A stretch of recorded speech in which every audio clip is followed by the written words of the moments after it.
National Weather Service in San Diego has issued a flash flood warning for central San Diego County in southwestern California until 4 p.m. PDT.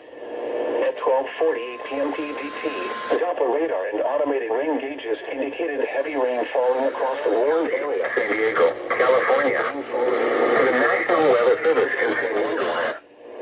Flash flooding is ongoing or expected to begin shortly. Hazard, life-threatening flash flooding. Heavy rain producing flash flooding. Source, radar and automated gauges.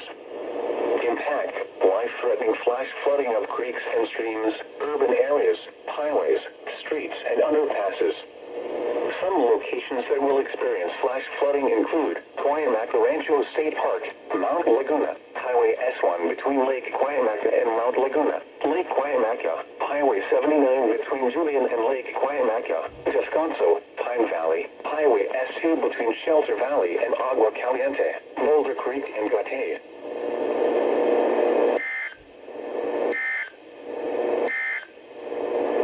These are the noon Pacific